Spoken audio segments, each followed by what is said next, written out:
Hello बच्चों, hello, welcome to all of you. बच्चों, video शुरू करने से पहले मैम एक छोटी सी बात हमारे बच्चों से करना चाहती है। वो ये है कि बच्चों, आप लोगों के ड्रीम्स बहुत बड़े हैं, सबके ड्रीम्स बहुत बड़े हैं। कोई चाहता है मैम हम आईआईटी में एडमिशन लेना चाहते हैं, कोई कहते हैं मैम हमें एम्स जाना है, कोई एनडीए, कोई नेवी की फॉर्म्स में जा रहा है। तो बेटा कैल्विन आपको ये सारे के सारे कोर्सेज प्रोवाइड कर रहा है, और ये ध्यान रख रहे हैं हम आपके कि हमारे बच्चों को उतना ही कंसेप्ट एजुकेशन मिले, वो भी क्वालिटी एजुकेशन मिले। ऐसे नहीं कि कुछ भी पढ़ा दिया, भी पूरा पूरा कंटेंट लेके चल रहे। इतना टाइम हमारे पास नहीं है। 11th निकल चुके हैं, हमारे पास 1 साल है जिसमें हमें अपनी 12th भी करनी है, 11th को भी कवर अप करना है, प्लस अपने सपनों की तैयारी भी करनी है।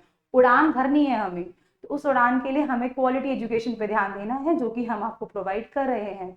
और एक छोटी सी बात मेरे बच्चों, कि इस समय अगर आप इनरोल करते हैं तो आपके लिए बहुत ही मजेदार न्यूज है। वो ये है कि चल रहा है डिस्काउंट ऑफर। तो ये ऑफर आपकी जेब के लिए भी बहुत अच्छा है और आपके फ्यूचर के लिए भी बहुत अच्छा है। तो लेट ना करें, जल्दी इनरोल करें। ठीक है बच्चों, तो चलिए करते हैं अपनी वीडियो की शुरुआत। हेलो बच्चों, welcome to all of you. बेटा, मैम दोबारा से आपके लिए एक और नई वीडियो लेकर आई। नहीं कैसा, तो रिमेनिंग पार्ट की है। हमारे लास्ट वीडियो में हमारा चैप्टर यही चल रहा था, principle of inheritance and variation, जिसके अंदर हम लोगों ने मेंडल की थ्योरी स्टडी कर ली थी, मेंडल के एक्सपेरिमेंट्स पढ़े थे, उनके एक्सेप्शंस पढ़ी थी हमने, लिंकेज, रिकॉम्बिनेशन जैसे ये सारे टॉपिक्स को स्टडी किया था। सो अब हमारी बारी है भाई इसके पार्ट 2 करने की। तो this is the part B. बच्चों ये पार्ट बी है इस चैप्टर का, लॉन्ग चैप्टर है। ठीक है, पार्ट बी है जिसको आज हम यहाँ पे क्या करने जा रहे हैं बेटा, स्टार्ट करने जा रहे हैं। तो करिए, चलिए चलते हैं, करते हैं शुरू। Okay, so here is the first topic is this sex linkage. हमने लिंकेज पढ़ा। लिंकेज का मतलब क्या था, जब दो एक क्रोमोसोम पे, भाई जब क्रोमोसोम्स के ऊपर जीन आपस में बहुत ज्यादा क्लोज रहते हैं, जैसे ए और बी है, सिमिलरली यहाँ पर भी ए और बी है, तो जब इनमें यहाँ पर क्रॉसिंग ओवर होती है, तो क्रॉसिंग ओवर होने के बाद भी ये अपनी पोजीशंस को रिटेन रखते हैं, इनमें कोई चेंज नहीं आता और वर्क करते हैं एज वन लोकेंट, एक की तरह वर्क करते हैं ये। तो इसे हमने कहा था कि भाई ये क्या है, लिंकेज है। और लिंकेज दो प्रकार की थी, कंप्लीट लिंकेज है, इनकम्प्लीट लिंकेज, वो हमने डिस्टेंस के हिसाब से निकाली थी, कैलकुलेट की थी। So when a genes of a vegetative or somatic characters are present on the sex chromosome, these are known as sex linked genes। मतलब कि बेटा अगर आपके वेजिटेटिव या सोमैटिक जीन, कोई भी जीन सिंपल सेक्स क्रोमोसोम पे पाया जाता है, तो वो सेक्स लिंक्ड जीन्स कहलाता है। And the phenomena is known as sex linkage. अब इसमें एक फिनोमेना होता है जिसका नाम क्या है बेटा, सेक्स लिंकेज, जो कि हमें यहाँ पे पढ़ना है। We have to study a sex linkage here. There are two type of a sex linkage, X and Y linkage। हम सब लोग जानते हैं कि भाई दो तरह के ही होते हैं, X linkage and Y linkage। X linkage देखो क्या है, gene of somatic characters are found on the X chromosome. अगर भाई कोई भी सोमैटिक जीन X क्रोमोसोम्स के ऊपर है, this is an X chromosome and this is the Y chromosome. तो अगर बेटा X क्रोमोसोम के ऊपर है, देखो ये रहा, यहाँ X क्रोमोसोम्स पे लाई कर, तो these are known as X linked gene. ठीक है, the inheritance of X linked characters may be through the males और द फीमेल्स। बिल्कुल हो सकता है यार, क्यों नहीं हो सकता, क्योंकि हम जानते हैं कि भाई मेल्स में एक्स वाई होता है, फीमेल्स में एक्स एक्स होता है। तो इन्होंने क्या बोला, एक्स लिंक्ड जीन है भाई, एक्स पे पाया जाएगा। भाई एक्स तो फीमेल पे भी है, दो है, पर एक एक्स तो मेल पर भी है। इसका मतलब वो मेल पे भी है। अगर कोई भी बीमारी ऐसी है जो एक्स क्रोमोसोम पे लिंक करती है, तो वो मेल में भी हो सकती है और फीमेल भी। बल्कि इस केसेस में अगर बच्चों कोई भी बीमारी कभी भी एक्स क्रोमोसोम्स पे लाई करती है, एक्स लिंक्ड होती है, तो बेटा उस केस में जो मेल होता है ना, वो यहाँ पर वेरिलेंट होता है, मतलब कि उसे बीमारी होती है, मेल डिजीज शो करता है। और जो फीमेल होती है बेटा ऐसे केसेस में वो कैरियर हो जाती है। मतलब फीमेल के पास आता तो है, पर दो दो एक्स क्रोमोसोम होने की वजह से, अगर एक एक्स क्रोमोसोम पे आ रहा है, दो एक्स क्रोमोसोम्स होने की वजह से बेटा वो नलीफाई, मतलब कि होता है प्रेजेंट पर वो दिखता नहीं है। देखो ऐसे दो एग्जांपल हम पढ़ने वाले हैं आगे, जो एक्स लिंकेज दिखाते हैं। एक है हीमोफीलिया, जिसको रॉयल डिजीज भी बोलते हैं, क्योंकि क्वीन विक्टोरिया को थी बेटा। और कलर ब्लाइंडनेस, जिसमें एक पर्टिकुलर कलर रेड और ब्लू में आप डिफ्रेंशिएट नहीं कर पाते हैं। These are two X linked disease. हम करेंगे आगे इनको स्टडी, ठीक है बेटा। फिर है Y linkage. The gene of the somatic characters are located on the Y chromosome, Y chromosome पर लोकेटेड होते हैं, इसीलिए हम इनको बोलते हैं Y linkage. The inheritance of such of the characters occurs only through the males. बिल्कुल भाई, क्योंकि मेल्स के पास ही प्रेजेंट होता है वाई क्रोमोसोम। फीमेल तो डेफिशिएंट होती है वाई क्रोमोसोम के लिए। Such type of character is known as holandric character, क्योंकि सिर्फ और सिर्फ मेल में है। इसका एग्जाम्पल है जो कि सिर्फ मेल में पाई जाती है, वो है हाइपोट्रिकोसिस, मतलब excessive hair on the ear pinna. बालों पे बहुत, कान पे देते हैं ना बहुत सारे हेयर्स होते हैं, झुंड लग जाता है, कभी तो भालू जैसा इंसान दिखने लगता है, तो वो बीमारी कहलाती है हाइपरट्रिकोसिस। बीमारी नहीं मतलब वो कैरेक्टर है हाइपरट्रिकोसिस, जो सिर्फ और सिर्फ मेल्स में पाता है, नॉट इन अ फीमेल्स, क्योंकि लैक इस पे करता है वाई क्रोमोसोम पे, which is deficient in the males, sorry in female, sorry बच्चों, ठीक है। फिर देखो एग्जांपल इन्होंने एक्स लिंक्ड लिंकेज के दिए, देखो इन्होंने दिया आई कलर इन ड्रोसोफिला। ड्रोसोफिला है भाई, ड्रोसोफिला की आई कलर हमें पता है या तो रेड होती थी या व्हाइट होती थी। Eye colour in Drosophila is control by the X linked gene, X से कंट्रोल होती है, ठीक है भाई मान लिया। If red eye colour gene is represented as plus, then Y eye colour is known as simple Y. हमको कहते ना डब्ल्यू, और इसको कहते थे डब्ल्यू प्लस, की थी हमने क्रॉसिंग फर्स्ट वीडियो में, देखेंगे पहले उसे, फिर उसके बाद ही बेटा ये वीडियो देखना। Then on the basis of this, different type of the genotypes are found in the Drosophilas. Gene for the red eye plus dominant है, white color जो है वो recessive है। तो भाई homozygous red के लिए दोनों प्लस प्लस इन्होंने X दिखा दिया, इट्स ओके क्योंकि X जीन पे प्रेजेंट है, इसलिए हमने X प्लस दिखा रहे हैं, उसके लिए XW दिखा देंगे। हेट्रोजाइगस होगा तो ये रहा, और ये W वाला, मतलब व्हाइट का कैरेक्टर भी है पर एक्सप्रेस नहीं हो रहा। होमोजाइगस व्हाइट, भाई व्हाइट तो हमेशा होमोजाइगस होगा। Homozygous red in the males, males के केस में भाई वाई होता है ना, और homozygous white in the male वो ये होगा। मतलब कि मेल तो हम लोग कह सकते हैं according to the sex determination, according to the sexed linkage के हिसाब से अगर हम कहें तो male most of the cases में क्या होता है बेटा, हेट्रोगेमिस होता है या हेमीजाइगस होता है, मतलब कि मेल के दोनों जो अलील्स हैं वो डिफरेंट होते हैं। मेल क्या होता है, हेमीजाइगस, जिसको आप क्या बुलाते हो, और हेटेरोजाइगस, ठीक है बेटा, ये हो सकता है। फिर it is clear from the above different type of the genotype that the female is either a homozygous और the heterozygous, but male eye colour is always a heterozygous. तो ये कंक्लूजन यहां से निकलता है, एक्स लिंक आपको example दिए बताइए। फिर हीमोफीलिया, हीमोफीलिया इसको हम लोग ब्लीडर्स डिजीज भी कहते हैं, मतलब कि आपकी जो आंखें हैं ना वो लाल लाल दिखने लग जाती हैं। And first discover by the John Otto in the year of 1830। The gene of the haemophilia is recessive and it is an X linked lethal gene, मतलब कि रिसेसिव है, रिसेसिव केस में एक्सप्रेस होता है। जैसे on the basis of X link there are types of the genotype, एक है xn, ये एच जो है ये रिप्रेजेंट कर रहा है कि इस पे हीमोफिलिक है ये एक्स एंड एक्स, ये कैरियर फीमेल है, फीमेल के अंदर दोनों एक्स एक्स होते हैं बेटा। अगर एक पे डिजीज है तो एक पे नहीं है, हमने कहा रिसेसिव है, रिसेसिव वाला तो नेचर शो नहीं करेगा, नॉर्मल एक्स नेचर शो करेगा, तो फीमेल को बीमारी नहीं होगी, फीमेल कहलाएगी कैरियर।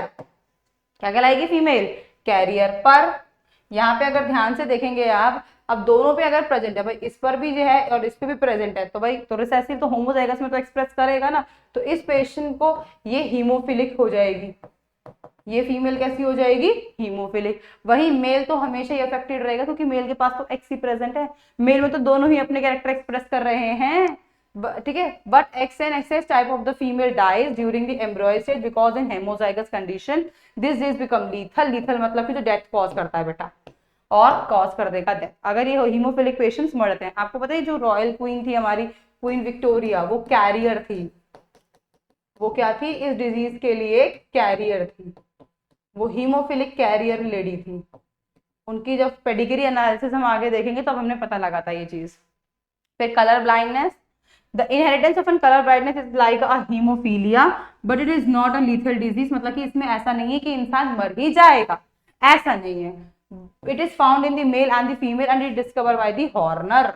किसने की बेटा, हॉर्नर ने। क्या था, देखो एक और एग्जांपल इन्होंने कुछ दिए यहाँ पर, एक्स लिंक के डायबिटीज इंस्पेक्टिस, ये रिसेसिव बीमारी होती है। इनमें से आपको ऐसे कुछ नहीं देखना, छोड़ो इसे। हाँ, क्रिस क्रॉस इनहेरिटेंस, ये इंपॉर्टेंट है बेटा, जो कि साइंटिस्ट मॉर्गन ने दिया था। देखो इसमें क्या है, in criss cross inheritance male and female partner transfer X link character to their grandson और the granddaughter through the offspring of the opposite sex. फिर मान लो ये मेल है, ये फीमेल है, ठीक है, ये मेल के ऊपर है, ये इस मेल इनकी बच्चा हुआ फीमेल आई मान लीजिए, एंड वो थी कैरियर, कैरियर वाला नेचर आ गया ये रहा। अब इसका जो बेटा आगे हुआ, देखो यहाँ पे एक्सेंट जो है वो तो आपको पता है पक्का मेल से, एक मेल से आया, फीमेल से आया। फीमेल से सिंपल वाला आया है, this is arise from the female and this is taken from the बच्चों मेल, ये मेल से आया हुआ है। अब बेटा यहाँ से मान लीजिए इसका रिप्रोडक्शन हुआ और एक बॉय चाइल्ड आया, तो बॉय चाइल्ड में ये आ गया फीमेल से और ये आ गया मेल से। तो यहाँ पे देखो क्या हुआ, अपोजिट सेक्स वाले में इन्होंने क्या कर दी, डिजीज पहुंचा दी। अपने ग्रैंडसन या ग्रैंड डॉटर में डिजीज पहुंची, देखो इससे, इनसे डिजीज इनके बेटी में नहीं पहुंची पर इनकी ग्रैंड डॉटर में पहुंची। इसी को कहते हैं Chris cross inheritance. Serum father है, फादर से डॉटर हुई, डॉटर से क्या हुआ बेटा, ग्रैंडसन हुआ, उसके अंदर बीमारी की जो मैंने आपको यहाँ पे एग्जांपल दिया है। Inheritance in which characters are inherited from the mother to the son, और फिर सन से उनकी ग्रैंड डॉटर में, तो उसको हम कहते हैं डायंट्रिक, ये आपको याद रखने की जरूरत नहीं है। तो देखिए मदर वाला केस भी ऐसा हो सकता है। इसको कहते हैं Chris cross inheritance which is given by the scientist Morgan. और नॉन क्रिस क्रॉस मतलब सिंपल ही आएगा भाई जेंडर में, यहाँ पे जेंडर चेंज है, यहाँ पे जेंडर चेंज नहीं होगा। इन दिस इनहेरिटेंस मेल और female parent transfer X link character to the grandson और the granddaughter through the offspring of the same sex.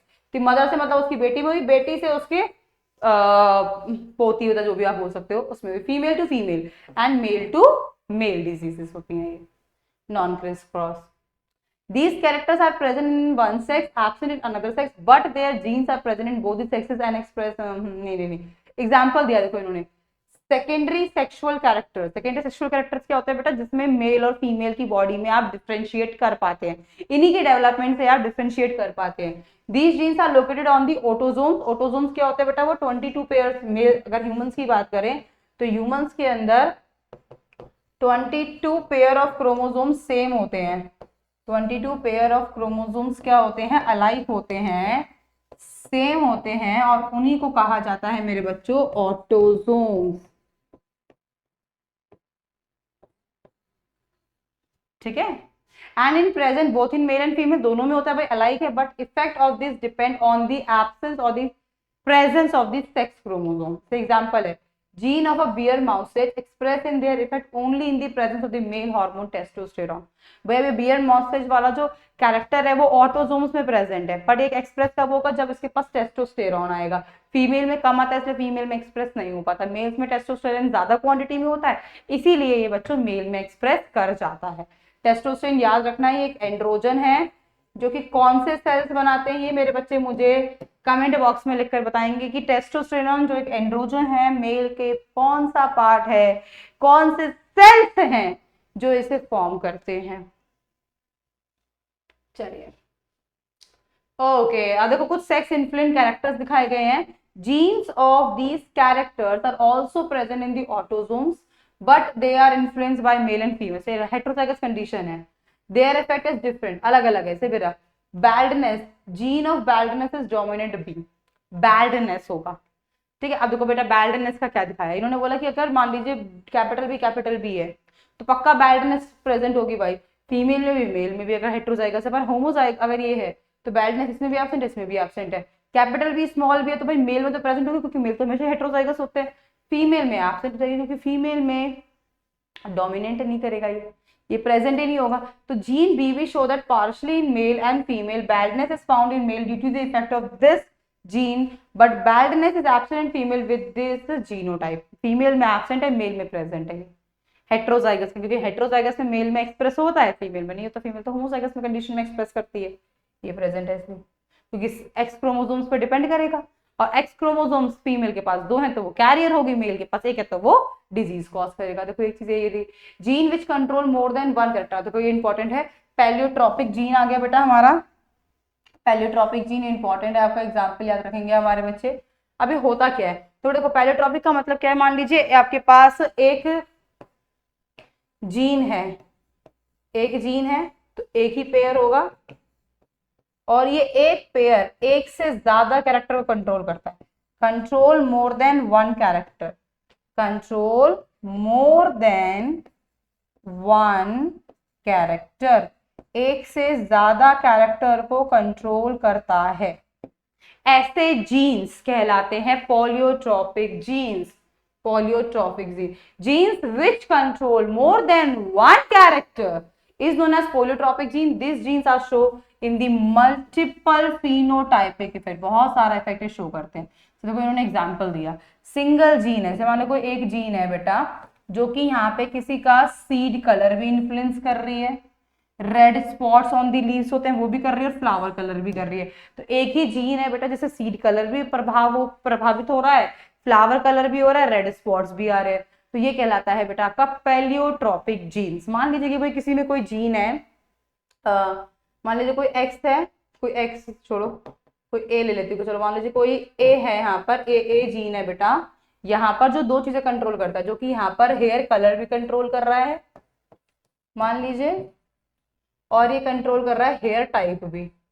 तो जिसके अंदर बेटा ये प्रेजेंट होगा उसका हेयर कलर भी कंट्रोल करता है, ये हेयर टाइप भी कंट्रोल कर रहा है. तो ऐसा जीन कहलाता है पॉलीट्रोपिक जीन्स, जो कि देखो आपको ड्रोसोफिला का एग्जांपल दिया. इन ड्रोसोफिलास के अंदर recessive gene of an vestigial wings normal wing और दो तरह के विंग्स पड़ते हैं.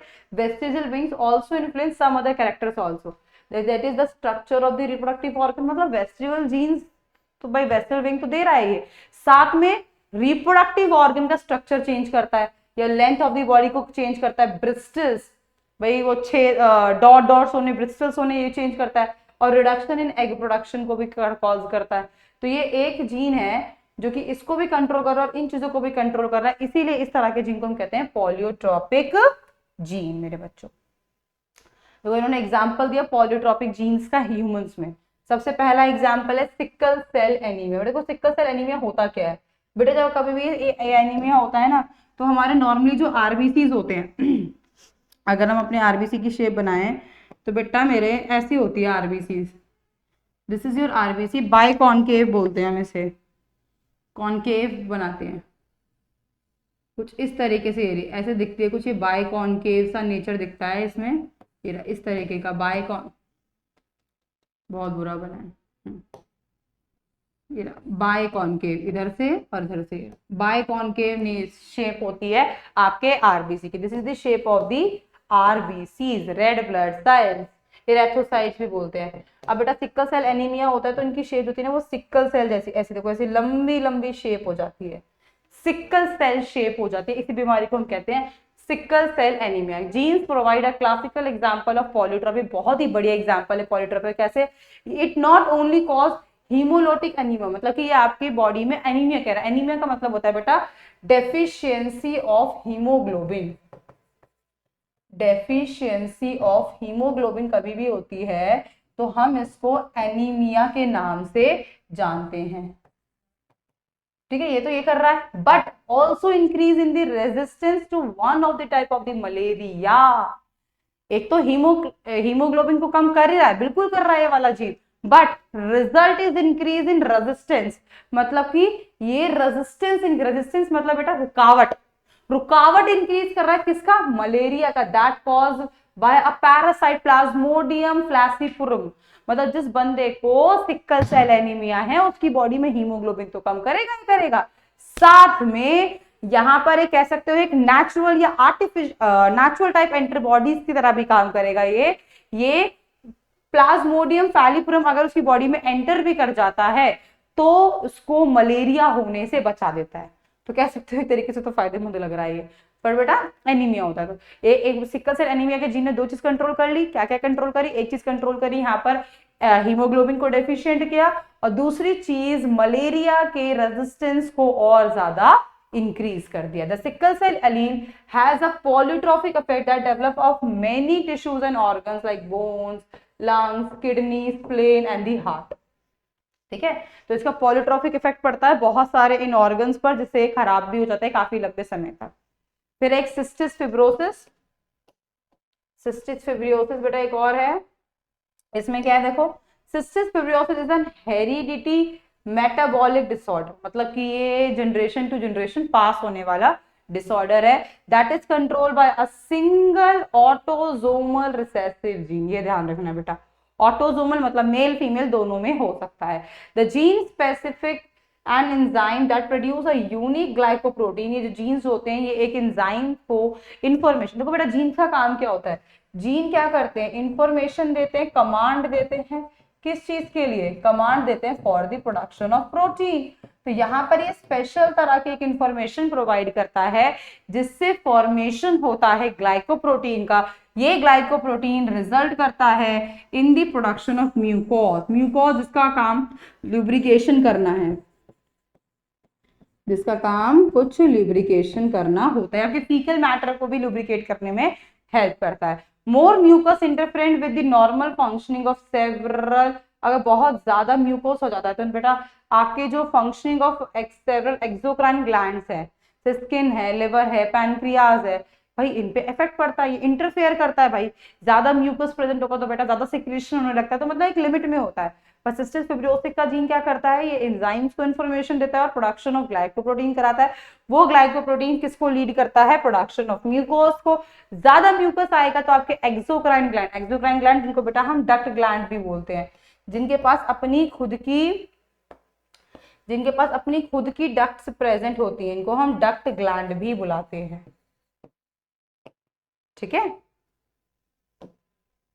सो जीन विच कॉज, ठीक है बेटा, तो ये आपको याद रखना है कि पॉलीट्रॉपिक के दो एग्जांपल है ह्यूमंस में, cystic fibrosis and sickle cell anaemia.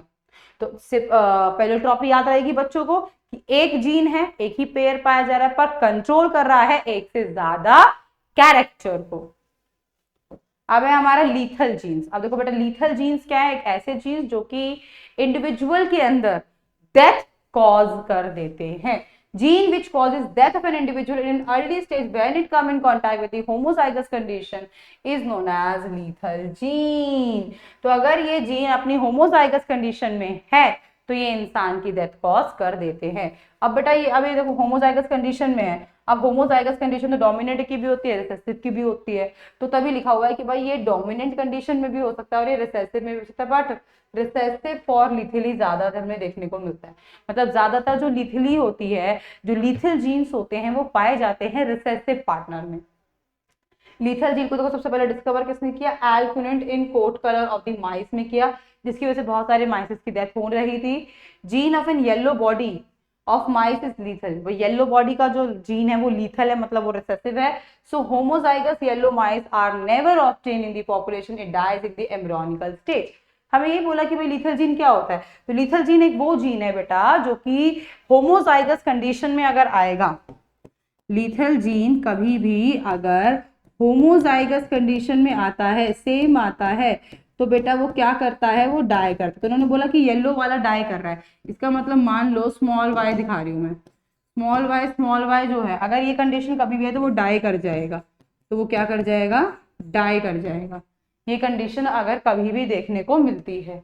When yellow mice were crossed among themselves, secretion for yellow and the brown color body was obtained to 2:1। देखो ये 2:1 हमें देखने को मिल रहा है। Brown body colour was obtain. Brown body colour कैसे मिल रहा है बेटा, देखो दो तो मिल रहे हैं, ये रहे हेट्रोजाइगस कंडीशन का, एक मिल रहा है होमोजाइगस कंडीशन का, और ये क्या कर रहा है, ये कर जाता है डाई।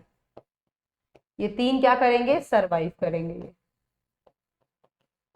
मैं बना देती हूँ कौन कौन से तीन, ये तीन, ठीक है, ये तीन क्या करेंगे, सरवाइव करेंगे, क्योंकि ये होमोजाइगस कंडीशन में डाई करता है। ठीक है बेटा, ये तीन सरवाइव करेंगे और ये कर जाएगा die. So why death in embryonical stage, modified ratio 2:1 आएगा। इन्होंने कैपिटल वाई दिखाया, हमने स्मॉल वाई दिखाया, से कोई डिफरेंस नहीं है। इन प्लांट लीथल जीन सबसे पहले डिस्कवर किया था ई ब्रॉन इन सैंडर, जिसको एंटीडियम माइजस में इन्होंने डिस्कवर किया था। नाम उस प्लांट का याद रखना बेटा, हमने वो जो पढ़ा वो हमने माइसेस में पढ़ा, एनिमल्स में। प्लांट में इन्होंने डिस्क्राइब किया था बेटा स्नैप ड्रैगन होती है बेटा, इसकी ना दो तरह की लीव्स होती है, गोल्डन लीफ और green leaf. Golden leaf is represented by G letter and the green leaf is represented by G, small G. तो गोल्डन की हमने क्रॉसिंग कराई तो भाई जी यहाँ पे बन रहा है, तो मॉडिफाइड रेशियो आ रहा है 2:1, क्योंकि homozygous golden leaf never obtain, homozygous golden leaves are never obtain. इसका मतलब यहाँ पर जो रेशियो आएगा, होमोजाइगस जैसे ही कंडीशन होती है तो ये जीन क्या बन जाता है बेटा, यहाँ पर लीथल जीन बन जाता है। तो ये एक तरह का डोमिनेंट केस का एग्जांपल है, ये डोमिनेंट केस का एग्जांपल है। जब डोमिनेंट होमोजाइगस है तो वो लीथल जीन की तरह काम कर रहा है। ठीक है, फिर लीथल जीन,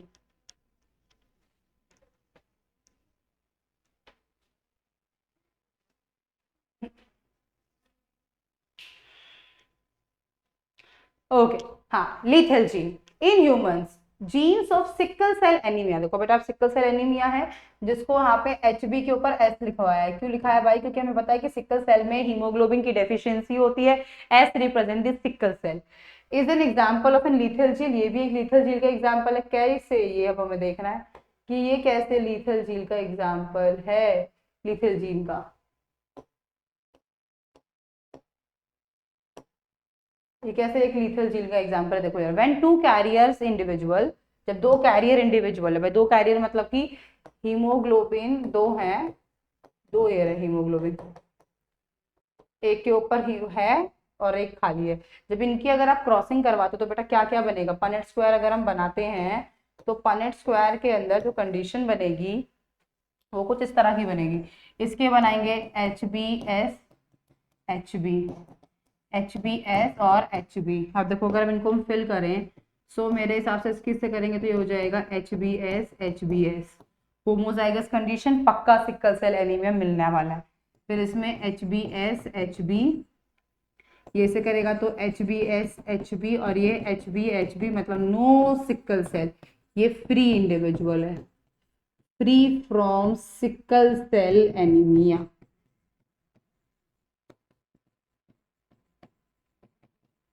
ठीक है, और इसको पक्का सिकल सेल मिलेगा। तो ये रहेगा, तो इट इज एन सब lethal gene which is in the ratio of 2:1, क्योंकि ये वाला इंडिविजुअल क्या कर जाएगा? डाई कर जाएगा। ये वाला इंडिविजुअल क्या कर जाएगा? डाई कर जाएगा।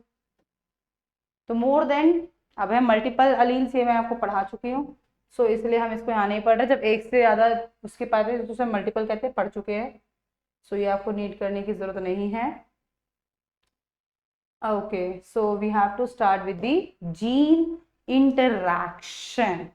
चलिए तो करते हैं स्टार्ट। सेक्स डिटर्मिनेशन, लीथल वगैरह हमने कर लिया, तो अब बारी आती है किसकी बेटा? सेक्स डिटर्मिनेशन की। कि सेक्स डिटर्मिनेशन क्या होता है? तो उसका नाम है sex determination is a method of determine the sex of an individual.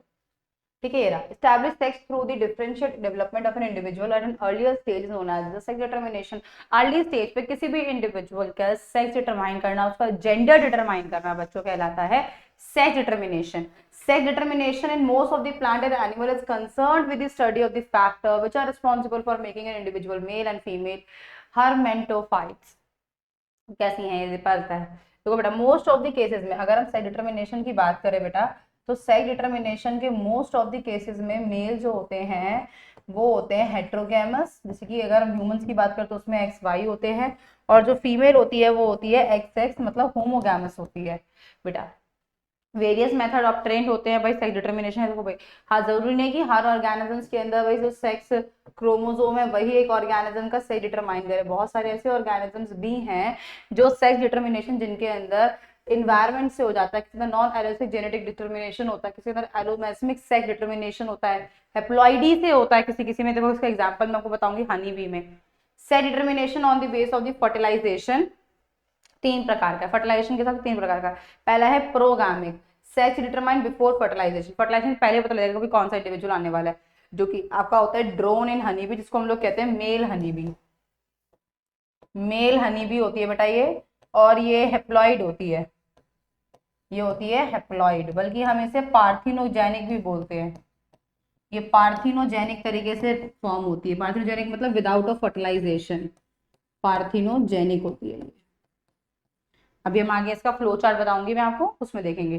फिर एक सिनगैमिक, सेक्स डिटरमाइन ड्यूरिंग फर्टिलाइजेशन के समय होता है भाई most of the plant and animals. इंसानों में भी ऐसे ही होता है, ह्यूमंस में भी यही प्रोसीजर यहाँ पर फॉलो होता है। फिर epigamic, sex determine after the fertilization, देते हैं example in the female in honey bee. Honey bees के अंदर होता है, फीमेल हनी बी में। देखो विल्सन एंड स्टीवन, इन्होंने क्रोमोसोमल थ्योरी दी थी बेटा किसकी? सेक्स डिटरमिनेशन की। बात ध्यान रखनी है, जो कहती है क्रोमोसोमल थ्योरी कहते हैं कि दो तरह के क्रोमोसोम्स होते हैं, होते हैं ऑटोसोम, होते हैं एलोसोम।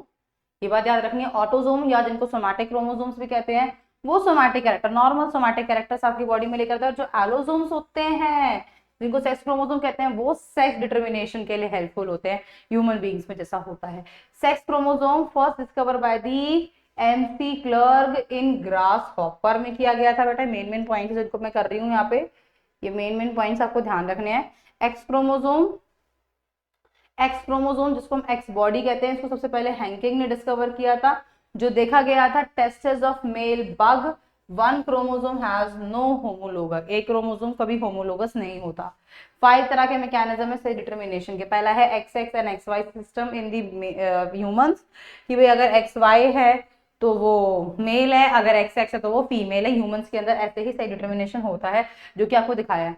मान लीजिए 2A मतलब ऑटोजोम्स को दिखा रहे हैं। ये ऑटोजोम्स और XX है तो फीमेल है, इसके 2 तरह के गैमेट बनेंगे, ऑटोजोम और X, ऑटोजोम्स और X ये बनेंगे। फीमेल के हमेशा जो गैमेट्स होते हैं वो सेम होते हैं, इसलिए इनको हम आइसोगैमेट भी बोल सकते हैं, क्योंकि वो कैसे हैं बेटा, सेम है। वही मेल हेट्रोगैमेट होता है बेटा, 2 तरह के गैमेट्स बनाता है। 2A प्लस XY होता है मेल के पास, सेपरेट होगा तो ऑटोजोम प्लस X होगा, ऑटोजोम प्लस Y होगा। हेट्रोगैमस होता है मेल स्केन कंडीशन में। फिर अगर फर्टिलाइजेशन इसका और इसका हुआ तो गर्ल चाइल्ड आने वाली है, और अगर फर्टिलाइजेशन इसका और इसका होता है तो क्या आने वाला है, बॉय चाइल्ड, क्योंकि यही यहाँ पे दिखाया गया है। मेल्स के पास XX XY प्रेजेंट है, फीमेल के पास XX प्रेजेंट है, जिससे सेक्स डिटरमाइन होता है। फिर देखिए दूसरा यहाँ पर ड्रोसोफिला में दिखाया गया है। ड्रोसोफिला में तो भाई मेल और फीमेल इसी तरीके से ही डिटरमाइन होता है। मेल छोटा होता है हाइट में, वैसे XY एंड XX से होता है, ये फीमेल है। तो देखो अगर आप यहाँ देखो तो यहाँ भी मेल हेमीगाइमस है, यहाँ भी मेल हेमीगाइमस है। फिर वहीं यहाँ पे देखो उल्टा कंडीशन है। या ये दोनों केसेस कैसे हैं, ये दोनों केसेस वो हैं जिसमें मेल कैसा है, मेल हेमीगाइमस है। हेमीगाइमस मतलब कि अलग अलग है, डिफरेंट जीन्स हैं। वहीं अगर आप हेंस के केस की बात करें, मोस्ट ऑफ दी बर्ड्स की बात करो बेटा, तो बर्ड्स के अंदर जो मेल है वो XZZ दिखाता है, मतलब होमोगैमस, होमोजाइगस कंडीशन दिखाता है, होमोजाइगस कंडीशन दिखाता है।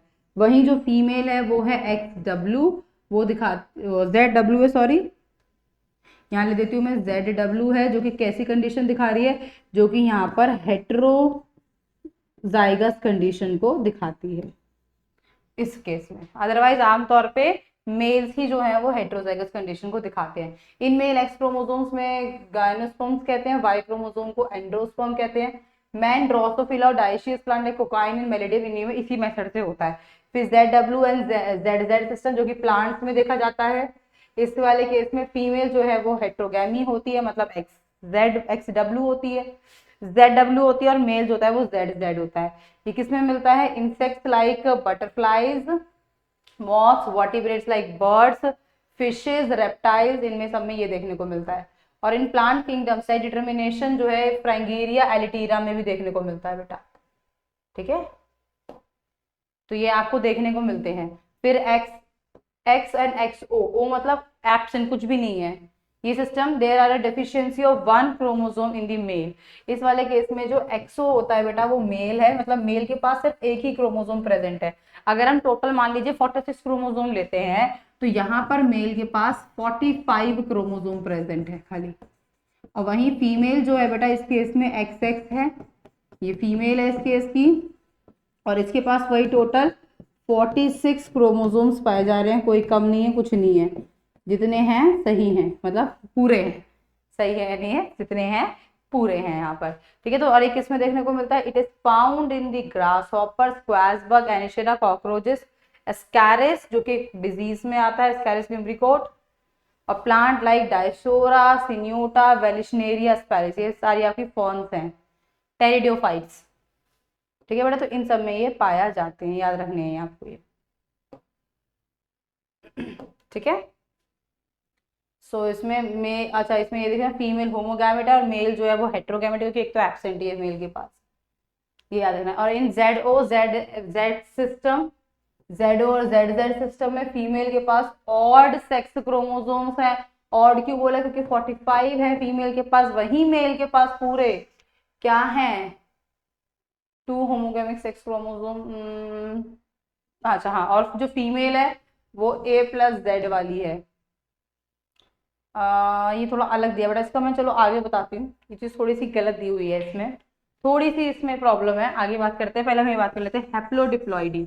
हैप्लोडिप्लॉइडी, हैप्लो मतलब हैप्लॉइड, डिप्लॉइडी मतलब डिप्लॉइड। हैप्लॉइड डिप्लॉइड मेथड भी है एक सेक्स डिटर्मिनेशन का। ये आपको हनी बीज में देखने को मिलता है। देखो जैसे कि यहाँ पे दिखाया गया है, तो रॉयल एग आ गया। एक मिनट, हनी बीज का पहले सिंपल वाला दिखाती हूँ। हनी बी का कहाँ है, Honey bee, Honey bee, honey bee, ये रहा। देखो हनी बीज के अंदर, हनी बी के अंदर मान लीजिए पेरेंट है फीमेल और ये है मेल। देखो जो फीमेल होती है वो 32 है, मतलब 2n क्रोमोसोम है। और जो मेल होता है ना बेटा हनी बीज में, वो हमेशा हेप्लॉइड होता है। अब फीमेल ने क्या किया, मान लीजिए मियोसिस किया। मियोसिस जिसमें पहला स्टेप होता है रिडक्शन डिवीजन, और दूसरा होता है इक्वेशनल डिवीजन। इक्वेशनल डिवीजन है, दो तरह के डिवीजन किए बेटा यहाँ पर। तो यहाँ पर जो आप अगर आप ध्यान से देखेंगे तो 16 और 16 बन गया। देखो ये खाली 16 एज इट इज रहा। देखो ये 16 एज इट इज रहा यहाँ पर, जो कि क्या बन गया, मेल, क्योंकि मेल के पास एन होते हैं एन। तो ये पार्थिनोजेनेस से बना, क्योंकि फर्टिलाइजेशन करना ही नहीं, सिंपल डिवीजन हुआ और मेल बन गया, पार्थिनोजेनेसिस। पर अगर ये वाला 16 इस वाले 16 के साथ मेल, अभी मेल ने तो माइटोसिस की, क्योंकि उसको रिडक्शन डिवीजन नहीं करना। अगर ये वाले साथ फर्टिलाइज होगा तो फीमेल आ जाएगी 32, मतलब 2n वाली। ये होती है क्वीन बी। चलो फीमेल है क्वीन बी, और मेल बी कौन से, ये समझाती हूँ मैं अब आपको। इसमें देखिए ये चीज देखो यहाँ लिखी हुई है, ह्यूमन बींग्स में 22 पेयर ऑफ ऑटोसोम्स होते हैं और एक सेक्स क्रोमोसोम्स होता है। There occur a special gene on the differential region of Y chromosome. Human being छोड़ो, TDF is responsible for the male reproductive organ, so is present. अच्छा देखो ये वाला, हाँ ये चीज लिखा हुआ है यहाँ पर आपके हनी बीज के केस के लिए। हनी बीज की अगर हम यहाँ पे बात करें तो बेटा ये देखो यहाँ पे फर्टिलाइज एग है। फर्टिलाइज एग मतलब वो 32 क्रोमोसोम वाला, जिसको हम 2n कह रहे हैं। डिप्लॉइड लार्वा है। अब अगर इसको आप ऐसी जगह पे फीड करते हो रॉयल जेली में, भाई देखो क्वीन है तो रॉयल काम तो होना ही है। तो अगर आप उसको रॉयल जेली पर फीड करते हो तो वो क्वीन बनती है, मतलब फर्टाइल फीमेल बनती है, जो कि आगे जाके रिप्रोडक्शन करके मेल और फीमेल का प्रोडक्शन कर सकती है। तो ये क्या कर सकती है, आगे जाके रिप्रोडक्शन के लिए कैपेबल है। वहीं अगर आप इसको बी ब्रेड ऐसे सड़े गड़े खाने खिला रहे हो तो वो वर्कर बी बनेंगे, और वर्कर बी हमेशा क्या होते हैं, स्टेराइल होते हैं। इनका काम क्या होता है, collection of nectar from the flower. ये क्या करती हैं, कलेक्शन ऑफ नेक्टर, फूलों का रस कलेक्ट करती हैं। Collection of nectar from flowers, ये काम होता है इनका। ठीक है, तो ये ध्यान रखना है कि कौन सा किस में है। अगर आप उसे रॉयल जेली में फीड करते हो तो वो क्वीन बी बनेगी, मतलब होगी फीमेल, और नहीं तो वो क्या बनेंगे, वर्कर बी, जो स्टेराइल फीमेल हो जाती हैं, जो रिप्रोडक्शन नहीं कर सकती। फिर देखो सेक्स डिटर्मिनेशन दिखाया ड्रोसोफिला के अंदर, कि ड्रोसोफिला में कैसा सेक्स डिटर्मिनेशन होता है बेटा। तो ड्रोसोफिला की अगर बात करें तो Y chromosome is heterochromatic, so it is not active in the X chromosome. तो बेटा देखो इनका जो वाई क्रोमोसोम है ना वो हेट्रोक्रोमैटिक है, मतलब कि वो सेक्स डिटर्मिनेशन में एक्टिव ही नहीं रहता। ड्रोसोफिला में सेक्स डिटर्मिनेशन टेक प्लेस होता है रेशो से। सेक्स रेशो कैसे निकालते हैं, number of X chromosome divide by number of सेटेन autosomes. In Drosophila gene of the femaleness जो होती है वो एक्सेलेंट जीन होती है, मतलब sex lethal gene, lethal gene होता है इनके पास। ठीक है, is located on X chromosome and gene of the maleness is located on the autosome. Male का जो जीन है वो ऑटोसोम्स पे होता है, और फीमेल का जो जीन है वो लीथल जीन मतलब एक्स पे प्रेजेंट होता है। तो gene of the male fertility is located on Y chromosome in Drosophila. Y chromosome play additional role in spermatogenesis, करता है formation of sperm and testosterone, development of male reproductive organ करता है। इसीलिए Y chromosome essential है production of fertile male के लिए। और यहाँ पर जो एक्स है वो कैसा है, वो लीथल जीन की तरह काम कर रहा है, इसलिए फीमेल में है कैरियर है, फीमेल लीथल है, और मेल में ये एब्सेंट होता है, इसलिए मेल यहाँ पे डाई नहीं करता। तो ये चीज देखो यहाँ पे दिखाई गई है। मान लीजिए अगर x बाय ए रेशो 1 आ रहा है, number of X chromosome divide bye autosome 1 आ रहा है, तो वो फीमेल है, मतलब उसकी ये कंडीशन होगी 2a प्लस XX या 3a प्लस XX भी हो सकता है, क्योंकि 2 से 2 कट जाएगा आंसर। अगर 0.5 है तो वो मेल है, क्योंकि मेल के पास या तो ये कंडीशन होती है XY वाली फर्टाइल मेल, या XO वाला होगा तो वो कैसा हो जाएगा, स्टेराइल फीमेल होगा। और अगर 1.5 है तो सुपर फीमेल कहते हैं इसे, या मेटा फीमेल कहते हैं। ये स्टेराइल हो जाती है, मतलब ये रिप्रोडक्शन नहीं कर सकती। इनके पास 2a क्रोमोसोम है डिवाइडेड बाय 3 सेक्स क्रोमोसोम है, तो 3 डिवाइड बाय 2 कर रहे हैं, इसलिए आंसर क्या आ रहा है बेटा 1.5 आ रहा है। यहाँ पर अगर आप देखोगे तो इस कंडीशन में 1/2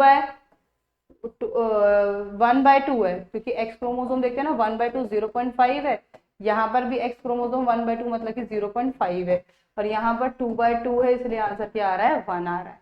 तो इस बेसिस से हम लोग ड्रोसोफिलाज में निकालते हैं। देखिए दिखा दिया। अच्छा, अब अगर लेस देन 0.5 आ जाए तो वो सुपर मेल या मेटा मेल होता है, जो कि स्टेराइल कंडीशन होती है। और अगर कभी भी 0.5 से 1 के बीच में आ जाता है तो वो इंटरसेक्स हो सकता है, मतलब होंगे तो स्टेराइल पर इंटरसेक्स हो सकता है। हाफ मेल कैरेक्टर है, हाफ फीमेल कैरेक्टर हो सकते हैं। 3A+XX इस कंडीशन का एग्जाम्पल। ठीक है, फिर इसमें से ऐसा कुछ नहीं है देखने वाला, जो हमने देख लिया है ये वाला हो गया। अब लिंकेज वाला टॉपिक तो हम कर चुके हैं, लिंकेज हो चुका है ना, रिकॉम्बिनेंट। चलो एक बार सेंटी मॉर्गन वाला तरीका समझा देती हूँ मैं आपको। लिंकेज वैसे तो हमने देख लिया है, टॉपिक अच्छे से समझ आ चुका है हमें, पर एक बार इसको दोबारा बताया जा रहा है, दिखा रही हूँ, तो एक बार देख लो सही, ये टॉपिक समझ में और अच्छे से आएगा हमें। लिंकेज होता क्या है? Detection of linkage and recombination gene haploid organisms में, बैक्टीरियाज वगैरह में बहुत सिंपल है, हम आसानी से पा सकते हैं। कैसे? फंगस है बेटा एक, जिसका नाम है न्यूरोस्पोरा, एक बहुत ही फेवरेट मटेरियल है जेनेटिक्स के लिए, मतलब जेनेटिक्स के लिए बहुत ही बढ़िया है। क्यों? क्योंकि इसकी लाइफ स्पेल जो है, जो लाइफ साइकिल होती है न्यूरोस्पोरा की, वो सिंगल मियोसिस स्टेज पे खत्म हो जाती है, product of single meiosis stage पे निकल जाता है। लाइफ साइकिल काफी शॉर्ट है, तो आसानी से स्टडी हो सकती है। हम तो ये चाहते हैं ना कि हम उस पर स्टडी करें जिसकी लाइफ स्पेन क्या हो, छोटी से छोटी हो। और meiotic produce a linearly arrange in excess with 8 ascospore as order tetrads, मतलब कि जब ये मियोटिक करता है तो ये एक उसमें कितने बनाता है, 8 बनाता है। ये टेट्राड्स कहते हैं, मतलब कि the 8 ascospore are arrange in the same order in which chromatid were on the meiotic metaphase plate। तभी एक जो है ये आगे जाकर ऐसे 8 सेल्स जो हैं वो इक्वली अरेंज हो जाते हैं। 2 3 4 5 6 7 और 8 इस तरीके से ये एट्रांट में अरेंज हो जाता है। फिर tetrad analysis in Neurospora nuclear from the hyphae opposite mating type plus and minus होती है।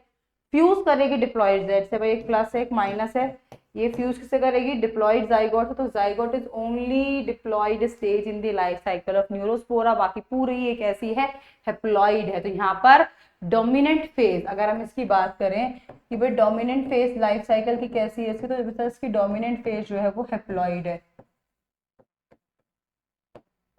ठीक है, फिर जाइगोट न्यूक्लियस जो है वो डिवाइड करता है माइटोटिकली और प्रोड्यूस करता है 4 हैप्लॉइड न्यूक्लियस, और हर कोई जो है वो माइटोसिस करके कितने सेल बनाता है, 8 सेल, जैसे हमने पीछे देखा था।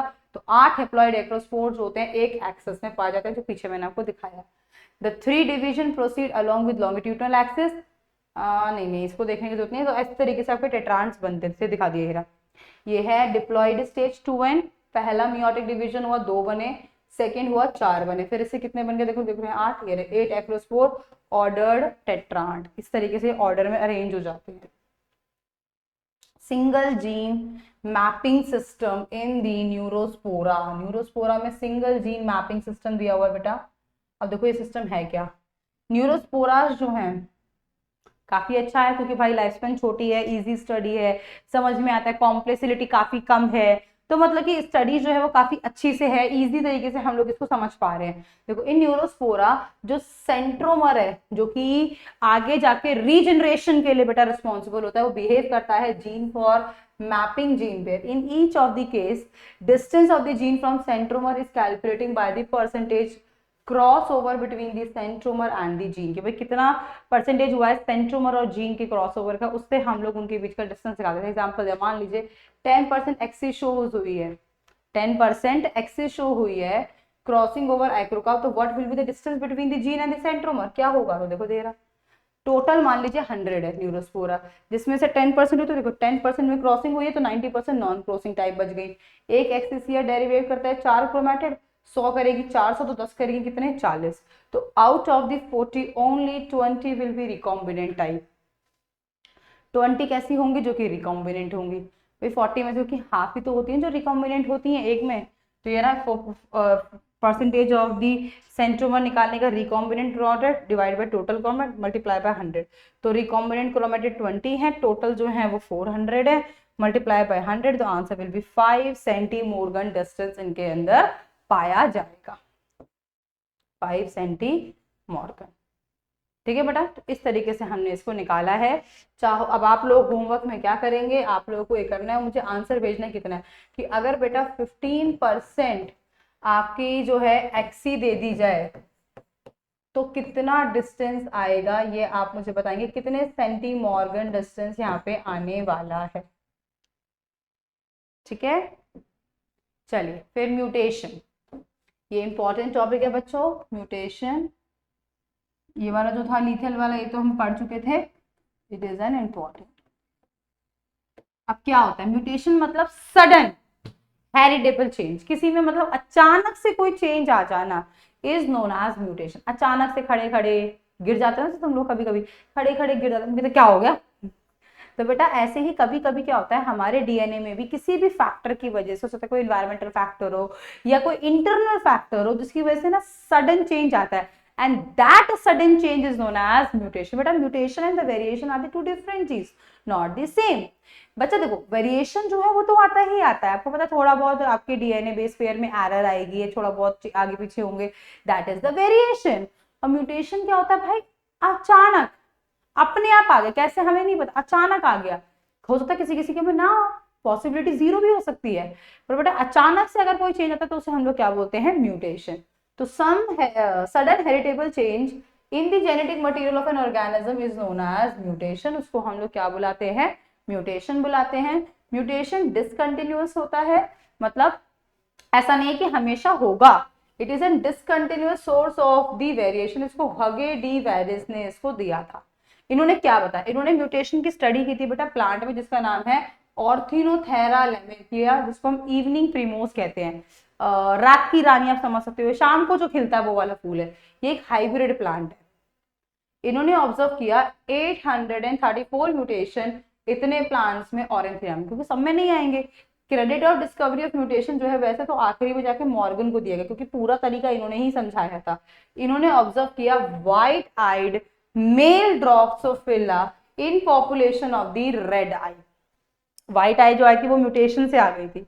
देखो in Drosophila eye colour is sex linked character, हमने पढ़ लिया भाई सेक्स लिंक्ड कैरेक्टर होता है। Gene of eye colour is located on the X chromosome, X linked है।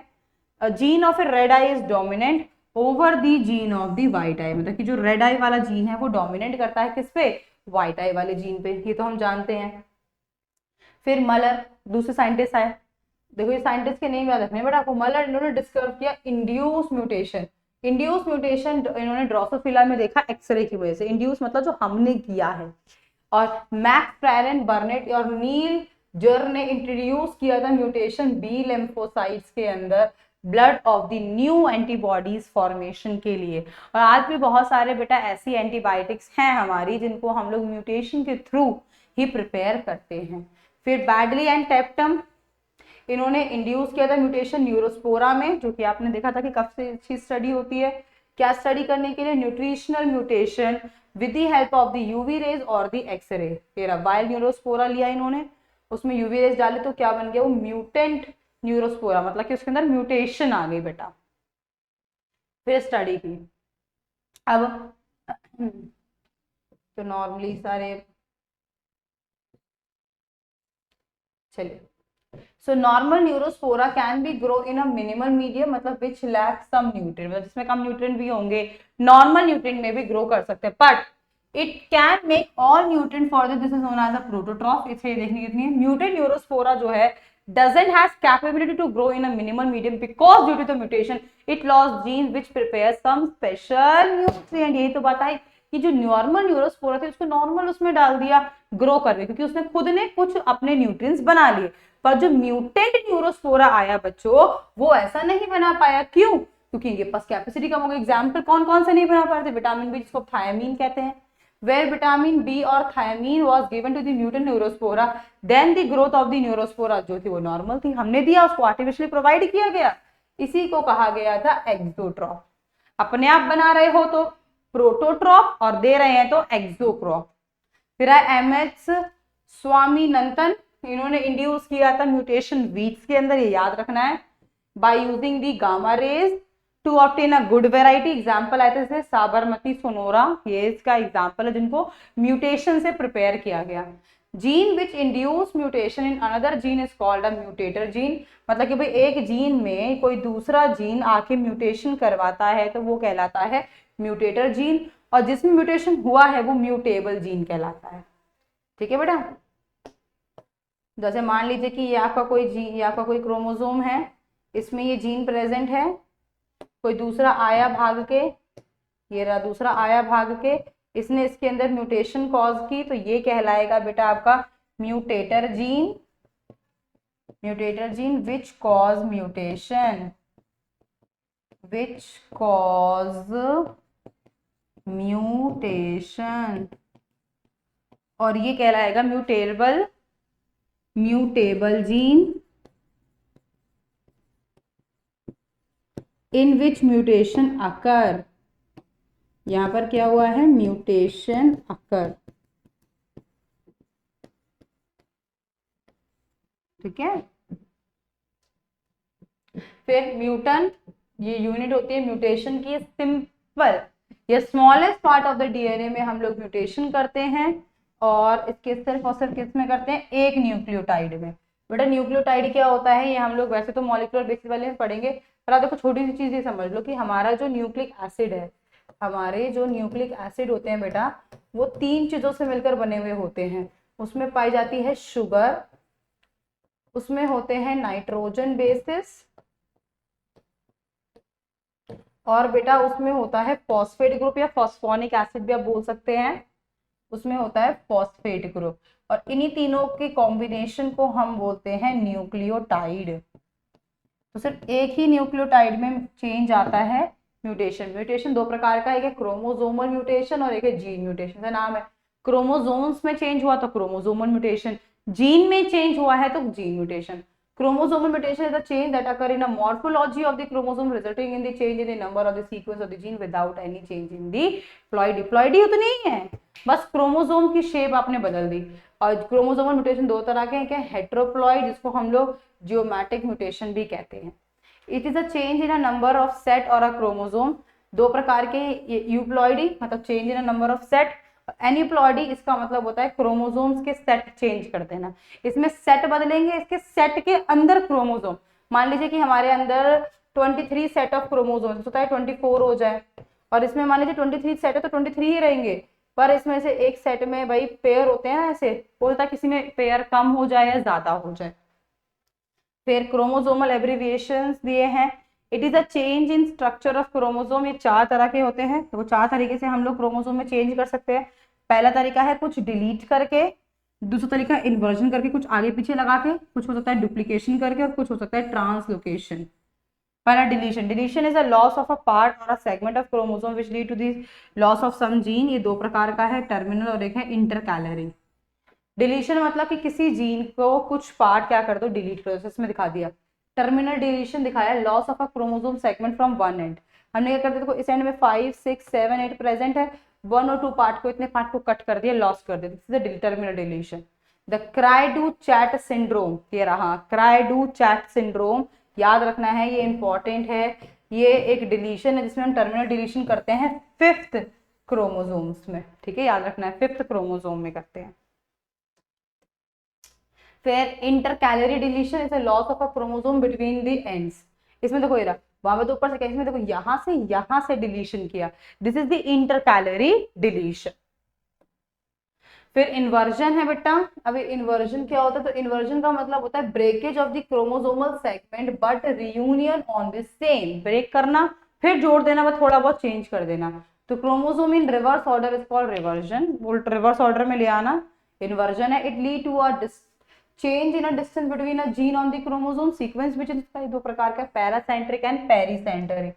देखो ये paracentric. Inversion occur only in one arm and inverted segment does not include centromere. देखो यहाँ से हमने इन्वर्जन कर दी, ये दिख रहा है, ये रहा, यहाँ पे था नंबर 6 और नंबर 7, यहाँ पे बस हमने 7 कर दिया और 6 कर दिया, इसे हम कहते हैं इन्वर्जन कर देना।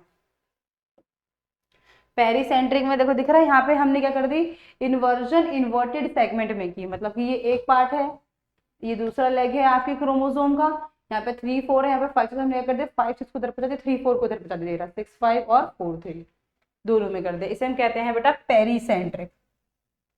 फिर है डुप्लीशन, डुप्लीकेशन मतलब कि किसी चीज का दो काम हो जाना, दो बन जाना, डुप्लीकेट करने से। देखो यहाँ पे देखो बनी है, पहले नॉर्मल हमारा एक क्रोमोसोम था इस तरीके से ये रहा, जिसमें 1 2 3 4 5 6 7 8 मेंशन था। यहाँ पे इसका देखो डुप्लीकेशन हो गया, एक और इसका आर्म आ गया, that is a duplication mutation. There is an occurrence of chromosomal segment twice in the chromosome, कोई चीज ट्वाइस हो जाए इन दिस सेगमेंट, इस सेगमेंट में, if recessive gene is present then it gives to a expression due to homozygous condition। अगर मान लो भाई ये रिसेसिव में हुआ है तो वो होमोजाइगस कंडीशन में एक्सप्रेस करेगा, और अगर if it is segment any recessive but lethal gene अगर प्रेजेंट है, अगर मान लो भाई लीथल जीन है, मतलब जो डुप्लीकेशन हुआ है, अगर मान लीजिए ये डुप्लीकेशन मैंने बोल दिया कि भाई ये लीथल जीन है, तो आपको पता है lethal gene mostly recessive condition में होता है, तो जैसे ही ये रिसेसिव कंडीशन में होमोजाइगस केस में आएगी, कौन से केस में आएगी बेटा, होमोजाइगस केस में आएगी, तो होमोजाइगस केस अपने आप को एक्सप्रेस करेगी, और एक्सप्रेस करके क्या कॉज करेगी, डेथ कॉज कर देगी। ठीक है बेटा, डेथ कॉज कर देगी अगर ये ऐसा हुआ तो। फिर एग्जांपल दिया, in Drosophila bar eye character is observe due to the duplication of an X chromosome. Bar eye कैसा कैरेक्टर है, where eyes are narrow as compare to the normal I shape, मतलब कि इसमें जो आंखें होती है ना वो थोड़ी छोटी हो जाती हैं as compare to normal I shape. और ट्रांसलोकेशन में a part of the chromosome is broken and may be joined with the non homologous chromosome, इसको हम इलिगमेंट क्रॉसिंग ओवर भी कहते हैं, मतलब इलीगल क्रॉसिंग हो गई। देखो इसमें क्या है, देखो ये रहा, जैसे ये पार्ट था 1 2 3 4 5 6 1 2 3 4, ये वाला पार्ट है, देखो इसमें क्या हो गया, गलती से ये दो वाले पार्ट इसमें आके ज्वाइन हो गए, that is known as a translocation. अपनी पोजीशन छोड़ के दूसरे की पोजीशन ले लेना, this is the translocation mutation. देखो सिंपल ट्रांसलोकेशन हुआ है क्रोमोसोमल में ये, ठीक है, तो ट्रांसलोकेशन 3 टाइप के हैं, ये आपको देखने की जरूरत है, आपको ट्रांसलोकेशन याद रखना है। फिर देखिए म्यूटेशन दिखाया, यहाँ पे देखो नोट करके वाला पॉइंट देखो बेटा, if exchange of segment take place between homologous chromosome. अच्छा, अगर कभी भी कहीं भी अगर आपका ट्रांसलोकेशन म्यूटेशन, कभी भी ट्रांसलोकेशन म्यूटेशन में अगर जो चेंज हुआ है वो होमोलोगस क्रोमोसोम में होता है, तो उसको हम कहते हैं कि क्रॉसिंग ओवर से हुआ है, अगर change take place between the homologous chromosome. अब देखो पॉइंट म्यूटेशन, जैसे कि नाम है भाई, point mutation are the changes that occur in a individual gene, these are due to the structural change in the DNA molecule. इसमें DNA में change आता है सिंगल लोकस पे, एक ही लोकस पे आएगा, एक ही पॉइंट पे आएगा, तभी तो नाम है point mutation. These alter the message conveyed by the gene. भाई जीन कोड करते हैं ना प्रोटीन सिंथेसिस के लिए, अब भाई किसी एक पोजीशन पे आपने चेंज कर दिया तो कोडिंग चेंज हो जाएगी, कोडिंग चेंज होगी तो प्रोटीन दूसरा तरह का बनेगा। तो point mutation are limited to a single nucleotide, एक न्यूक्लियोटाइड तक होता है या सिंगल बेस पेयर तक होता है, इस सिंगल जीन को ही अफेक्ट करते हैं। फिर देखो जीन म्यूटेशन क्या होता है, gene mutation are sudden and distinct change, sudden change होता है, किसी पर्टिकुलर जगह पे चेंज आता है, which can be detected by the visible changes in the phenotype of an organism, जो एक ऑर्गेनिज्म के फिनोटाइप में भी देखने को मिल सकता है अगर होमोजाइगस कंडीशन है।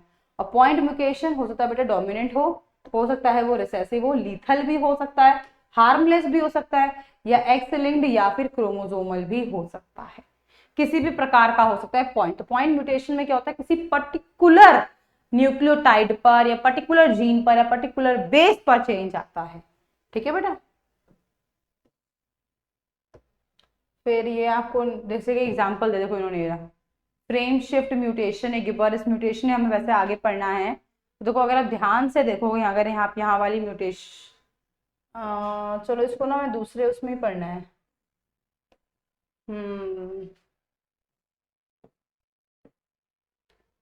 ओके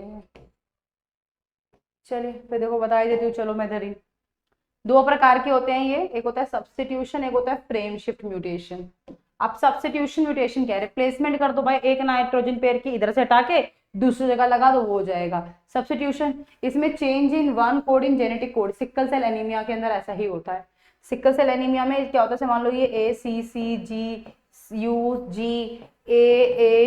है, मान लीजिए ये है, तो ये है TGG CTCA CACTT और ए है मान लीजिए ये है। अब यहाँ पे क्या हुआ, थोड़ा सा चेंज कर दिया, मान लीजिए ना A C C G G U A U T G G C C A T T ए।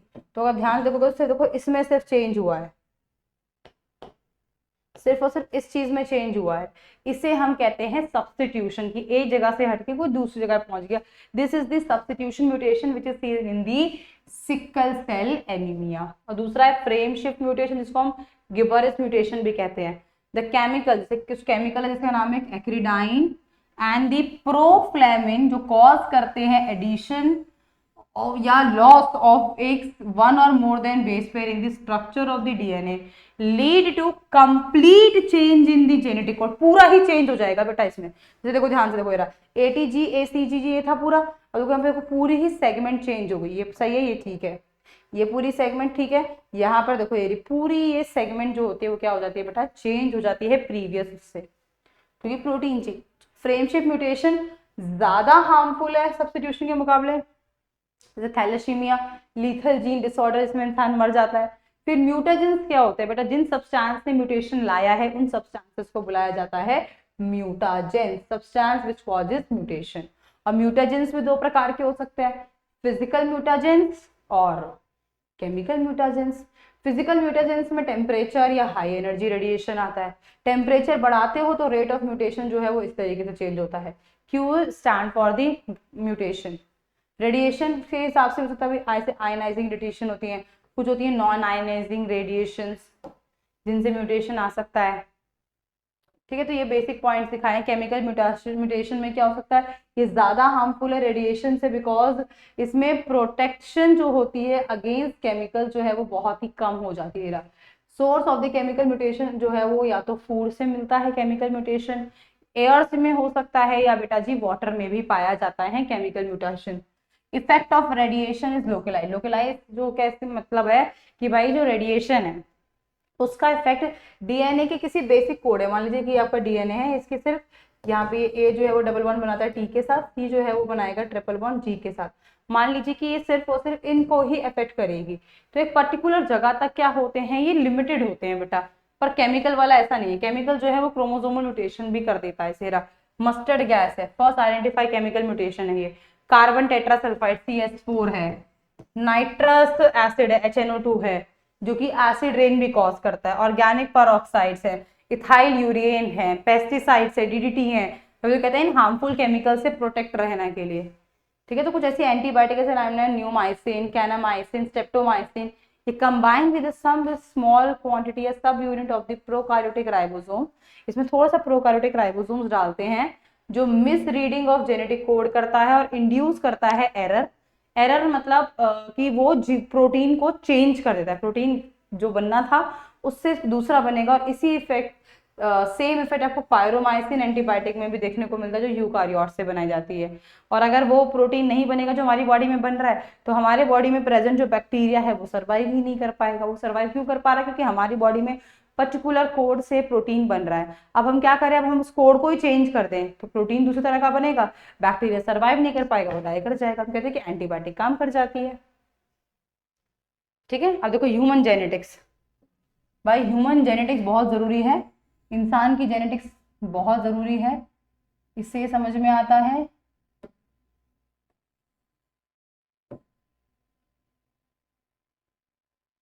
देखिए अब क्या है ह्यूमन जेनेटिक्स में, यहाँ पे देखिए थे।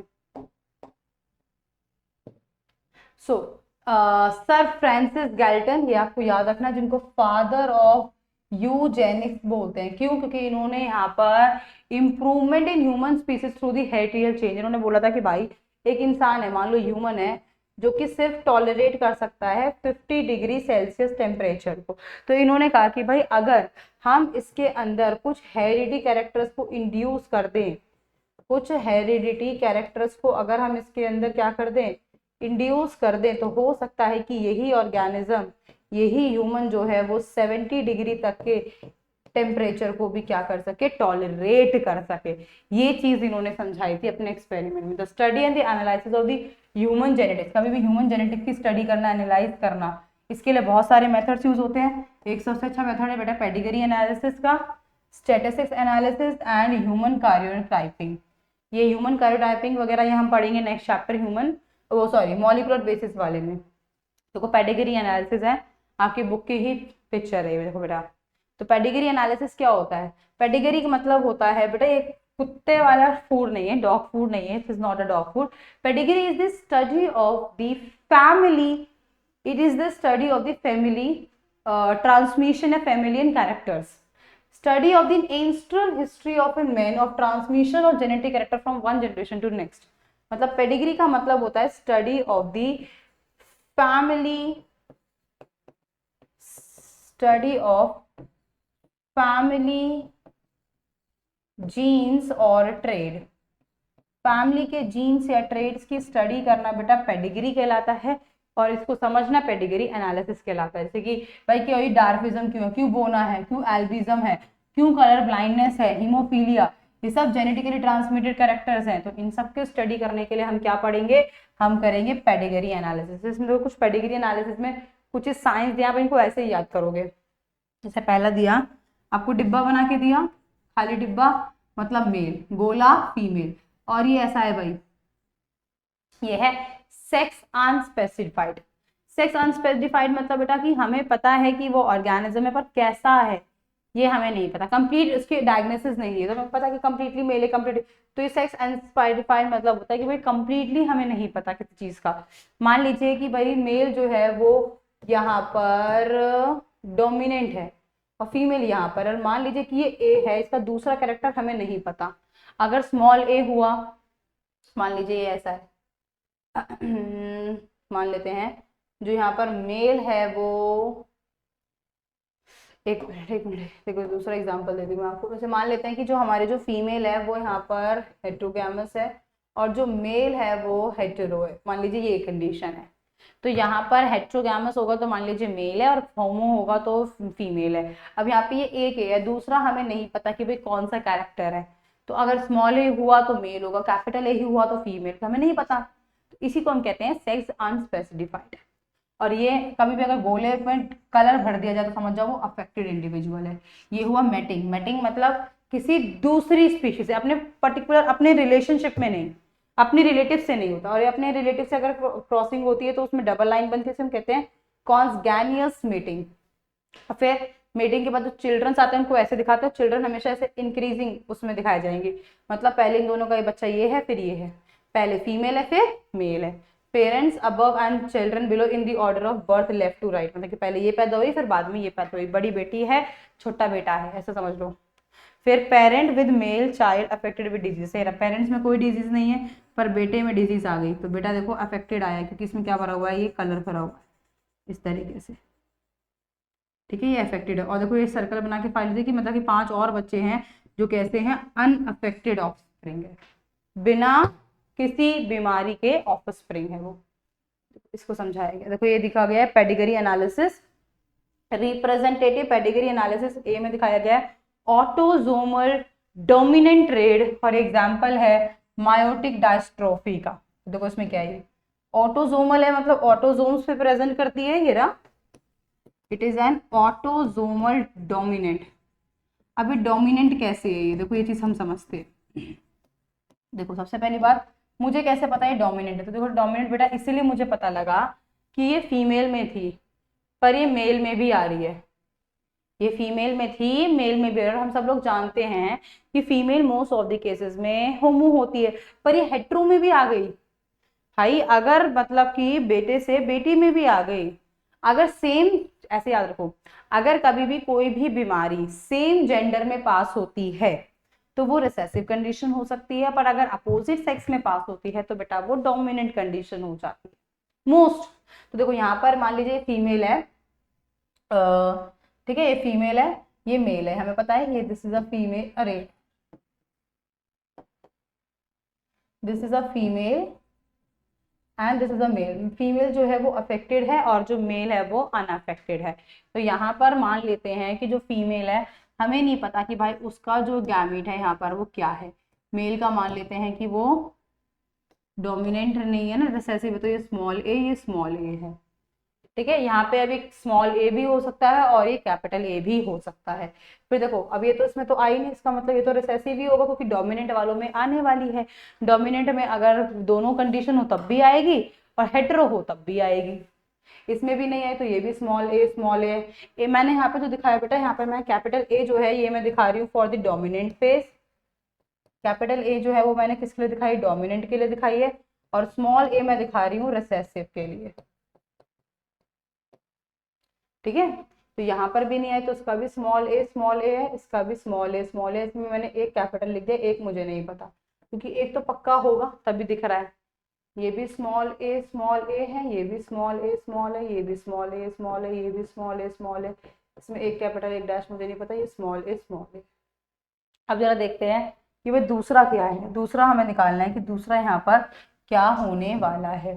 तो बेटा देखो अगर हम ध्यान से देखें इन दोनों की, ये बच्चे देखो ये ए आया, इसका मतलब ए के इसमें से आएगा तो दूसरा ए भी तो इसी में से ही आया होगा, इसका मतलब ये कैपिटल ए और स्मॉल ए होगी तभी तो होगा। और देखो फिर इसमें से एक ए आया तो इसमें से क्या आया होगा, स्मॉल ए आया होगा। ऐसे ही तो होता है भाई हाफ में से।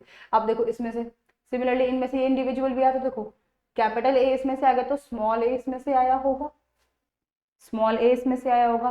फिर इसके बाद देख रहे हैं कि कैपिटल ए तो इस पेरेंट से है तो इस पेरेंट से क्या आ जाएगा, स्मॉल ए। इसका मतलब कि यहाँ पर ये डोमिनेंट फेज है, क्यों, क्योंकि ये अपने आप को इस हेट्रोगैमस कंडीशन में क्या कर रहा है, एक्सप्रेस कर रहा है। और एक ऐसी बीमारी देखो किसमें एक्सप्रेस होती है, मायोटोनिक डायसम्परी में ये दिखती है। और जो दूसरा दिखाया बेटा ये आपका ऑटोसोमल रिसेसिव है। कैसे, ये आपको याद रखना है बेटा, सीधा सीधा क्वेश्चन आता है कि किस चीज का दिखा रहे हैं ये। और इसका एग्जांपल है सिकल सेल एनीमिया। देखो कैसे है ये ऑटोसोमल रिसेसिव। यहाँ पर ये कंडीशन जो है ये डोमिनेंट है, ये भी डोमिनेंट कंडीशन लिखी। तो कैपिटल ए ये रहा, मान लीजिए हमने ये लिख लिया तो ये डोमिनेंट केस आ रहा है हमारा। अच्छा इसमें डोमिनेंट, अच्छा इसमें वाले केस में देखो कैसा होगा। अब इनका जीनोटाइप कैसा होगा कि भाई देखो ये डोमिनेंट है वो रिसेसिव है। रिसेसिव कब बनता है, जब एक जो हेट्रोजाइगस कंडीशन होती है। तो इन सब का बेटा ये हेट्रोजाइगस है, ये इन सब का कैसा है, ये हेटेरोजाइगस है। ये रिसेसिव है तो उसमें तो स्मॉल ए ही आएगा ना, इनमें तो सब में स्मॉल ए आएगा। ये कैपिटल ए स्मॉल है, ये भी कैपिटल ए स्मॉल है, और ये क्या हो जाएगा, स्मॉल है। तभी तो रिसेसिव कंडीशन हमने बोला ना, ए जो है वो रिसेसिव है। अब जो डोमिनेंट वाला केस है बेटा उसमें तो स्मॉल ए भी आ सकता है, और अगर कैपिटल ए स्मॉल ए होगा तभी तो ये वाली चीज जो है कॉज हो सकती है। अगर मान लो ये दोनों कैपिटल होता, मान लीजिए अगर ये दोनों कैपिटल होता और दूसरा वाला एक कैपिटल एक स्मॉल होता, तो यहाँ पर इस वाले केस में तो सारे के सारे ए ये वाले आते, ये कैपिटल ए आता, दोनों मतलब ऐसे आता है, मतलब कि चांसेस ही नहीं थे कि भाई किसी बच्चे के अंदर बीमारी आए। पर रिसेसिव बीमारी दिख रही है बच्चे के अंदर, गर्ल चाइल्ड के अंदर दिख रही है, इसका मतलब दोनों कैसे हैं, हेट्रोगैमस है। तो इस तरीके से हम लोग पेडिग्री को एनालिसिस करते हैं कि कैसा है कैसा नहीं है।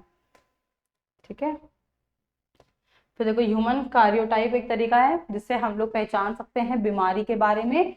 ह्यूमन के पास आपको पता है 23 पेयर ऑफ क्रोमोसोम है, टोटल बोले तो 46 क्रोमोसोम है मेरे बच्चों। इस मेथड में क्रोमोसोम्स मतलब जिसमें ऑटोसोम्स भी आ रहे हैं प्लस सेक्स क्रोमोसोम भी आ रहे हैं, XX हो या XY हो, are arranged according to their size and the structure based on the position of the centromer। Centromere बेटा ये दिस इज द सेंट्रोमर, पता नहीं हो तो मैंने बता दिया है। सेंट्रोमर जो अटैच्ड है पोजीशन है, रिलेटिव लेंथ हम लोग दोनों आर्म्स की निकालते हैं। 3 टाइप्स के क्रोमोसोम्स बनते हैं, एक बनता है मेटासेंट्रिक, एक सब मेटासेंट्रिक, और एक बनता है एक्रोसेंट्रिक। इस बेसिस से हम लोग निकालते हैं। ऊपर वाली आर्म अगर छोटी है बड़ी है किस तरीके से है, दोनों सेम पोजीशन पे, नीचे वाली बड़ी है, इस तरीके से बनता है, ये होता है मेटासेंट्रिक। वो सब मेटासेंट्रिक का मतलब है कि ऊपर वाली नीचे वाली बन रही है। कार्योटाइप जो है वो हेल्प करता है रिलेटिव स्ट्रक्चर मतलब मॉर्फोलॉजी ऑफ द क्रोमोसोम्स बताने में हेल्प करता है कि कैसा होगा। Beside it is N chromosomal identification and nomenclature, it is also study in the chromosomal abnormality. अगर भाई आपके क्रोमोसोम्स की जो साइज है वो कम या ज्यादा हो जाती है, इसका मतलब कहीं डिलीशन इन्वर्जन हुआ होगा, तो उस स्टडी को भी हम लोग इसमें यूज कर लेते हैं बेटा। ठीक है, फिर देखो कुछ जेनेटिक डिसऑर्डर्स दिखाए गए हैं। जेनेटिक डिसऑर्डर्स क्या होते हैं बेटा, जेनेटिक डिसऑर्डर्स का मतलब होता है कुछ बीमारियां जो कि जेनेटिक्स के थ्रू आपकी बॉडी के अंदर आती हैं। Genetic disorder is a disease that cause abnormality in the individual DNA. Genetic disorder को हम दो कैटेगरी में करते हैं, एक होता है मेंडेलियन डिसऑर्डर जो मेंडल ने बताया था, एक होता है क्रोमोसोमल डिसऑर्डर। मेंडेलियन डिसऑर्डर जो है वो चीफली डिटरमाइन होते हैं अल्टरेशन या म्यूटेशन से। एक ही जीन में म्यूटेशन आता है। इसके एग्जांपल है haemophilia, cystic fibrosis, sickle cell anaemia, thalassemia, colour blindness या फिनाइलकेटोलूरिया। से पहले आपको कहा हीमोफीलिया, आपको पता है ये एक्स लिंक्ड डिजीज है, ये एक्स लिंक्ड जीन पे पाई जाती है। इसमें फीमेल कैरियर होती है और मेल जो है वो क्या होता है, वो विरलेंट होता है।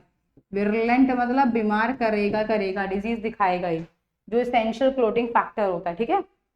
फिर सिक्कल सेल एनीमिया, इसमें क्या होता है ग्लूटामिक एसिड जिसको हम ग्लूटामाइन बोलते हैं वो रिप्लेस होता है वेलानाइन से, 6th position of the beta chain of the haemoglobin. तो ये हीमोग्लोबिन की चेन है, ये एक नॉर्मल हीमोग्लोबिन की चेन है। तो उसमें 6th पोजीशन पे क्या है, ग्लूटामिक एसिड प्रेजेंट है। अब जो सिक्कल सेल एनीमियाज होता है उसमें क्या होता है 6th पोजीशन पे ग्लूटामाइन की जगह वेलाइन आ जाता है और जिससे शेप देखो ऐसी बन जाती है, सिक्कल सेल हीमोग्लोबिन बनती है। नॉर्मल शेप है बाइकनकेव शेप, वो बन जाती है सिक्कल से।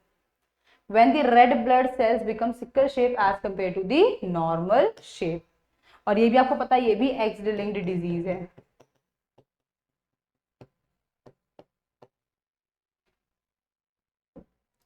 नेक्स्ट थैलेमीशिया, ये इसमें ऑटोजोमल म्यूटेशन होता है, ऑटोजोम्स में म्यूटेशन होता है। ये group of the genetic disorder है which result in the defective synthesis of the subunit like a hemoglobin में कमी आती है। हीमो अल्फा और बीटा पोजीशन अलग अलग बन जाती हैं। अल्फा और बीटा ग्लोबिन चेंज जो होती है उसमें चेंज आता है ऑर्डर में, जिससे होता है थैलेमीशिया। और मोस्टली इस केस में लीथल जीन्स बन जाते हैं, मोस्टली इस केस में क्या बन जाते हैं, लीथल जीन की फॉर्मेशन हो जाती है। फिर गॉचर्स डिजीज, ये जेनेटिक डिसऑर्डर है जो कि एबनॉर्मल फैट मेटाबॉलिज्म से होता है। तो बेसिक बेसिक पॉइंट पढ़ने हैं। फिर है हंटिगॉन क्लोरेरा, ये क्या है भाई, एक ऐसी डिजीज है जो कॉज होती है डोमिनेंट जीन से। इसका मतलब ये होमोजाइगस और हेट्रोजाइगस दोनों कंडीशन में अपने आप को एक्सप्रेस कर सकती है, क्योंकि भाई डोमिनेंट है ना। फिर अब देखो क्रोमोसोमल डिसऑर्डर आ गए, सारे के सारे मेंडेलियन चल रहे थे, अब आ गए हमारे क्रोमोसोमल डिसऑर्डर्स मेरे बच्चों। तो क्रोमोसोमल डिसऑर्डर कॉज होते हैं क्योंकि इसमें कोई एब्सेंस या एक्सेस या एबनॉर्मल अरेंजमेंट हो जाता है एक या एक से ज्यादा क्रोमोसोम्स का।